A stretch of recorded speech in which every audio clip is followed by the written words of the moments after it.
आइए आज हम बात करेंगे गर्मियों के तोहफे की जो अपनी ठंडक और अपनी पानी की क्वांटिटी की वजह से बड़ा मशहूर जाना जाता है। तो आइए आज बात करते हैं खीरे के बारे में। हाँ जी, खीरा। अक्सर लोग कहते हैं कि खीरा ठंडक तो बहुत देता है लेकिन एसिडिटी भी कॉज कर देता है, या खीरा अक्सर लोगों को सूट नहीं करता। हमने नोटिस किया है कि 92% अवाम जो ये वीडियोस देखती है वो नॉन सब्सक्राइब है हमारे चैनल को। तो आपसे एक हम्बल रिक्वेस्ट ये है कि इस चैनल को प्लीज़ सब्सक्राइब करें ताकि आपके लिए हम बेहतर से बेहतर कंटेंट बनाएं और बड़े से बड़े डॉक्टर्स को अपने प्लेटफॉर्म पे ला सकें।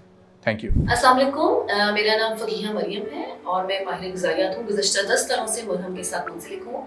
अगर आप मेरे से अपनी अपॉइंटमेंट बुक करवाना चाहते हैं तो आप मरहम के दिए गए लिंक पे क्लिक कर सकते हैं।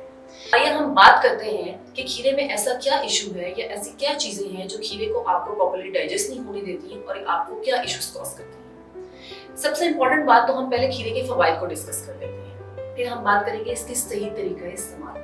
तो खीरे के फवायद की अगर बात की जाए तो वो एक नेचुरली कूलेंट है। नेचुरली कूलेंट हम इसको इसलिए बोलते हैं कि वो 90 to 95% इसमें वाटर कंटेंट है। तो जब आप खीरे एक या दो खीरा डेली बेसिस पे अपने डाइट में एज ए स्नैक ऐड कर लेते हैं तो आपको अच्छा हाइड्रेशन स्टेटस इंप्रूव करने में हेल्प करता है। सेकेंडली, आपकी अगर खीरे की इंपॉर्टेंस समझी जाए तो वो आपकी स्किन हेल्थ के लिए बहुत अच्छा है। अगर आप स्किन पे खीरा को अप्लाई करते हैं तो वो आपको हीट रैशेस से बहुत हद तक जो है प्रोटेक्टिव इफेक्ट प्रोवाइड करता है। तो जब आप खीरा खाएंगे तो आपको अंदर से ग्लो आएगा, खीरा लगाएंगे तो स्किन क्लियर हो जाएगी। थर्ड इंपॉर्टेंट बात है आपकी कि खीरा आपकी डाइजेस्टिव सिस्टम को बड़े हद तक बेटर करता है। स्पेसिफिकली जिन लोगों को कॉन्स्टिपेशन का इशू होता है तो खीरा फाइबर का एक बड़ा अच्छा सोर्स है। अगर आप डेली बेसिस पे एक खीरा अपने सलाद में शामिल करते हैं तो वो आपको कॉन्स्टिपेशन से बचने में बड़ी हद तक हेल्प कर सकता है। अब हम बात करते हैं कि खीरा किन लोगों को हजम नहीं होता या एसिडिटी वगैरह की प्रॉब्लम्स होती हैं तो क्यों होती है। सबसे इम्पोर्टेंट बात, वो ऐसे लोग जिनके डाइजेस्टिव सिस्टम थोड़े से वीक होते हैं या जिनको एल्डरली लोग या ऐसे बच्चे वगैरह जिनका डाइजेशन थोड़ा सा स्लो होता है या थोड़ा सा वीक होता है तो उसमें खीरा इशू कर सकता है।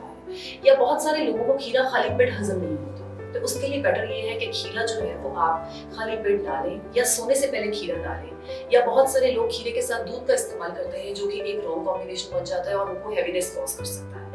सेकेंडली, आप इसमें एक इम्पॉर्टेंट चीज ये है कि आप मॉडरेशन में यूज करें। आप खीरे को इस तरीके से यूज करें कि आप उसको सैलेड्स वगैरह बना लें, या अगर आपको डाइजेशन का इशू है तो उसमें आप थोड़ा सा काला नमक ऐड कर सकते हैं, थोड़ा सा आप पिसा हुआ उसमें जीरा ऐड कर सकते हैं तो आपकी डाइजेशन इंप्रूव हो सकती है। तो आप सब भी कुदरत के इस तोहफे से गर्मियों में जरूर फायदा उठाएं और अपने आप को हेल्दी और सेफ रखें। Thank you.